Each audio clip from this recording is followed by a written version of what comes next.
Who decides when video game addiction becomes a problem? Who decides when you're merely playing video games and it's not a problem and it's crossed some dotted line into being an addiction or into something that has deleterious effects in your life?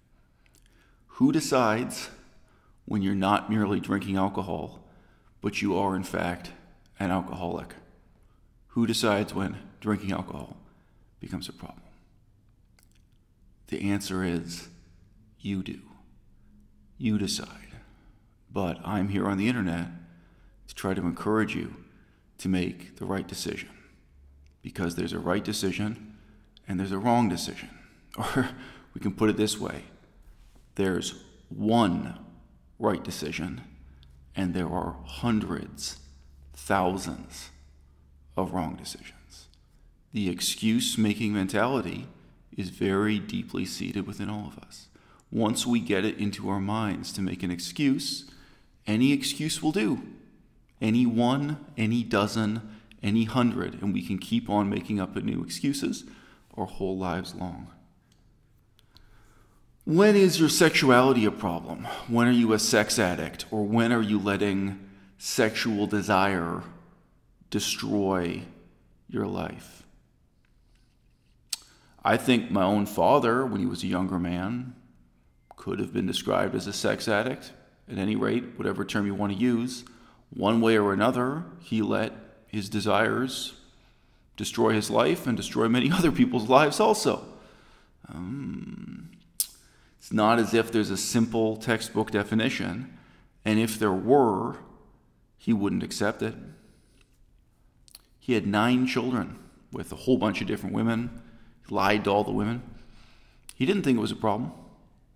He didn't think getting women pregnant and then abandoning them was a problem. He didn't think lying to women was a problem. Maybe from my perspective, we actually have some very telling red flags there, right? Okay, what if the moment you have to lie to a woman to have sex with her, what if already then your sexuality is a problem, right? Again, maybe sex addict isn't the right word. Maybe already your sexuality is out of control when you're lying to others, when you're lying to yourself. What if when you're making excuses, that's the red flag? My father had 9 children, but he never admitted to anyone. I was his own youngest son, but he would never admit it to me. He lied to me his whole life long about how many kids he had with how many women.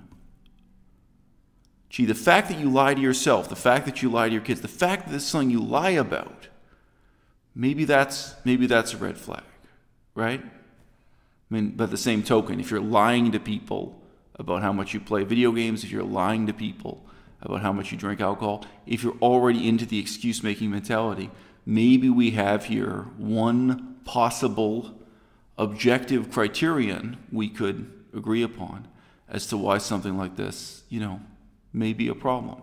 Why maybe you're making the wrong decision. Why maybe you're embracing some of the wrong excuses. Our sense of what is a normal level of self-indulgence, of what is a justifiable level of self-indulgence, largely derives from our cultural context, right? So in Muslim societies, there's very, very little tolerance for drinking alcohol. In fact, if you've lived in Malaysia, if you've lived in some Muslim countries, you will have seen people who are members of the Muslim faith drinking some alcohol. But in general, there is very, very little tolerance for drunkenness or consumption of alcohol in strict Muslim cultures. Varies a little bit from place to place. If you live in the United Kingdom, if you live in England, Scotland, or Ireland, you have to drink a lot of alcohol before anyone will call you an alcoholic, before anyone will suggest that it's a problem. You can drink yourself to death, and people will go to your funeral and say, well, at least he never had a drinking problem. The level of cultural tolerance, cultural normalization of that behavior, of that form of self-indulgence, it's very, very significant. And then all you need to do is take your own little step into the excuse-making mentality. You can ruin your whole life this way, all the time saying and thinking and feeling that you don't have a problem. I have many, many brothers. As mentioned, my father had 9 kids. One of my brothers came to attend a lecture I gave on Buddhism. So this is a lecture in a formal university academic theater at the invitation of professors to a very erudite crowd. And this brother of mine showed up. And I hadn't seen him face to face in something like 5 years before that meeting. Not close. And after the lecture, we went to a kind of social area on campus. This is a British campus in London, England. So I think they call it like a common room. They don't call it a bar. They don't call it a nightclub. But, it's a university common room, something like this. And at this common room, they served alcohol. But they had a rule that was something like they weren't allowed to serve alcohol before 4 o'clock in the afternoon. It might have even been 3:30 in the afternoon. It was something like that. They had some rule in the books, that they wouldn't serve alcohol until a certain hour. And my brother, he sat there fidgeting. He went up to the bar repeatedly. He made it clear to the bartender that the moment the clock hit 3:30, or whatever the magic number was, that the guy should bring over drinks to him right away. He didn't get drunk that day. He didn't get drunk. But I got to see him going through like withdrawal symptoms. I got to see him nervously looking at the clock, looking at the bar, where he couldn't wait 15 minutes. He couldn't wait 30 minutes to get a drink of alcohol. And there was no pressure on him. We were just sitting around chit-chatting after I gave this lecture on Buddhism. You could see he had what we call dependency. He was dependent on the drug, whether emotionally or chemically, And it was shocking. He didn't think it was shocking. He doesn't think he has a problem. As long as you can hold down a job, pay your rent, pay your taxes, especially in that society, nobody is going to tell you have a problem. Nobody's going to talk about the opportunity cost. Nobody's going to talk about what you're not doing with your life, because what you are doing with your life is drinking alcohol, right? That same brother, so I talked to him that day. I talked to him about 5 years before, and then I talked to him about 5 years before that. At the time, I knew the precise number of years. And at our last meeting there, he asked me a question about Buddhism, and I said to him, you asked me this exact same question 5 years ago, and you asked me the same question 5 years before that. So I've seen you 3 times in so many years, and each time we met, you asked me that question, and each time you didn't remember asking me the time before. Because the second time he asked, I remember telling him that. I said, you asked me that exact same question the last time I saw you. So, why do you think that is? You don't remember asking me this same question, and you don't remember my answer. Because I remember, I can give you exactly the same answer.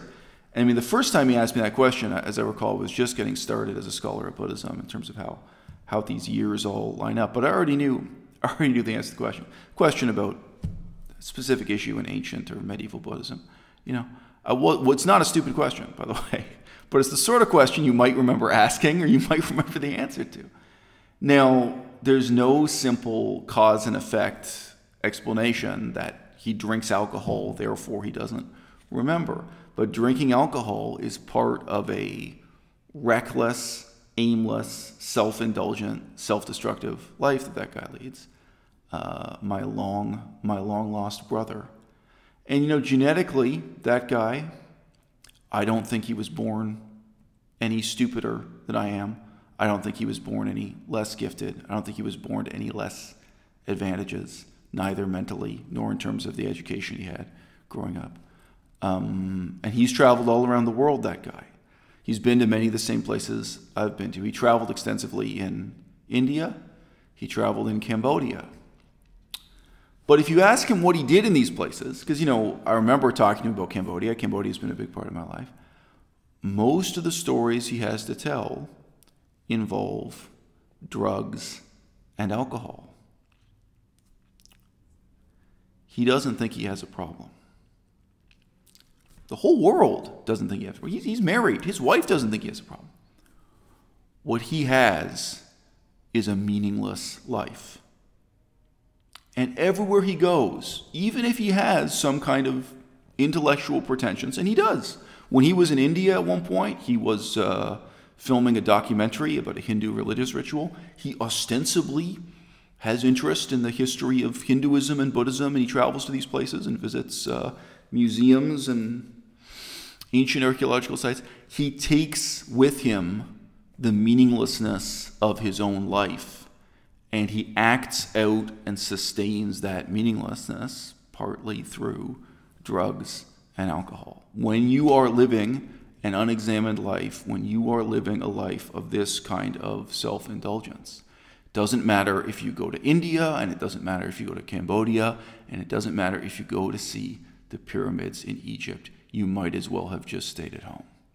All right, he comes back none the wiser. He comes back none the richer. And yeah, you know what? He has funny stories about drinking alcohol, using mind-altering drugs, and womanizing from all over the world. He has stories about chasing women from all over the world too. And it's not a problem. When is it a problem? It's a problem when you decide it's a problem. It's a problem when you admit to yourself that it's a problem. It's a problem when you get dissatisfied with your own excuses, when you get dissatisfied with the status quo you've been living with. So you guys know I do have a small number of people writing into me who are very highly motivated to rationalize the time that they're putting into video games. And I said before, you can take this problem and dilute it to the point where it becomes meaningless. If you're talking about playing video games for 5 minutes a day, I admit at that point it's not the same problem as 3 hours a day. It's not. And I compared this to eating soap. If there are tiny amounts of soap that you're eating, and there probably are, on your plates, on your forks, on your knives, on your glasses, there is soap residue on a lot of these things. Your body can tolerate a certain amount of soap in the diet. However, that doesn't mean eating soap is a good thing. So you can dilute the problem down to where it's so few minutes per day on video games that it's really not a big deal anymore. That still doesn't mean I recommend playing video games. That still doesn't mean I recommend eating soap. I don't recommend it. Right? The fact that you can tolerate it, the fact that you can cope with it, does not mean I recommend it. I am probably going to read books on paper in English today for about 1 hour and 30 minutes in total. You know, so I don't count reading in Chinese in this category, but reading English on paper today, about 1 hour and 30 minutes. Honestly, I don't think I have time for anymore. I really don't think I have time. And if I wanted to take more time to read, I'd probably have to refuse to talk to my girlfriend, for example. I'd have to cut something else out of my life. All right? You can't tell me that playing video games for 1 hour a day isn't a significant commitment, isn't a significant sacrifice, isn't a significant decision. You know what? Some of you may have it under control. Some of you may have it under control where it's only 1 hour a day. But I think a lot of you, if you're being honest with yourselves, and I remember when I was a kid, a lot of you, if you're being honest with yourselves, you'll admit that you tell yourself it's 1 hour a day. But some days, it slips out of your control. Something happens in the game that's especially fascinating to you, where you get a brand new game. There's some reason why what was supposed to be 1 hour becomes 3 hours or 4 hours or more that you keep playing, right? There are people who say they have their drinking under control, and some do. Some people drink alcohol in a very rigorous, limited way. It exists. But a lot of people need to be honest with themselves that even if they tell themselves they're only going to have 2 beers or 2 shots of whiskey, that sometimes what began as just 2 drinks, just 2 servings of whiskey, turns into 4, 6, 12, turns into a long night of heavy drinking. And it could be for all kinds of reasons. Your friend comes back from a long journey overseas. There's something to celebrate. Or maybe there's something to mourn. There's something sad. And even if it's just once in a while that the drinking can get out of control, that it does get out of control. And you know what? My father had 9 kids with a whole bunch of different women. You don't have to be a sex addict in a conventional sense for your sexuality to destroy your life. You don't have to be a sex addict for your desire to destroy your life. You know, in theory, you could have 9 kids and you only had sex 9 times, right? You might think you're going to have a sexual encounter with somebody that's only going to last 1 hour, and it could end up resulting in pregnancy and becoming a major, driving force in your life for 20 years to come. Could change your life for many hundreds of hours for many, many years to come, right? It could get out of control. I know these videos I've made have had a positive impact on people's lives. They've been writing into me for years. I had a whole bunch of fan mail last week, people writing in and saying how positively it impacted their lives just to hear me talk through the implications of the decision to play video games or the decision never to play video games again. If you really want to come on YouTube and make the kind of argument that you guys are writing into me, just a few of you guys are writing into me and saying, oh, well, how is playing video games for a few hours here or there better or worse than some other hobby? If you want to make those excuses, do you really think that's going to have a positive effect on other people's lives? Do you think if I were here making excuses for my brother's lifestyle and saying, hey, it's fine, you can get drunk 6 days a week and travel around the world and get drunk and use hard drugs and womanize, you can live a life just like my brother. If I were encouraging people to live this way, or even to put it in terms of what's the upper limit of what you can get away with before it becomes a problem. How much soap can you eat before it ruins your digestion, before it starts having negative impacts on you? What's the maximum amount of soap you can eat? No, the fact that you can accidentally eat some soap in your diet and still be okay, that doesn't mean that we should direct our attention towards how much we can possibly get away with. The fact that there's no objectively real standard for when drinking becomes a problem, for when playing video games becomes a problem, the fact that there's no objectively real standard doesn't mean that there isn't a subjectively real standard, right? It's subjective, but it's still real, it still matters, it still has consequences in your lives and mine. It's going to be relative to your ambition, how ambitious you are. It's going to be relative to the type of person you want to be. If all that you want to be is a couch potato, then drinking alcohol and playing video games and having a life of short-term thinking and self-centered self-indulgence, of course you're going to have a tremendous tolerance for that. You're never going to run out of excuses for that. As soon as you have some ambition, as soon as you have some ambition that gets you off that couch, that makes you aspire to be a better person, to do better things, then those excuses start to seem sillier and sillier, stranger and stranger. Why were you ever making excuses for sedating yourself? Why were you ever making excuses for engaging in childlike entertainment, children's entertainment as an adult? Why? It starts to become unthinkable. The difference between subjective and objective is not the difference between unreal and real, all right? The point at which drinking alcohol becomes a problem is up for you to decide. But that doesn't mean that there is no wrong answer. I'm asking you now to make the right decision. I'm asking you to choose reality over fantasy. I'm asking you to choose to live in the real world, the world of sobriety, the world of nonfiction, instead of, yes, a simulated world of diversion, a world of fantasy, a world of video games.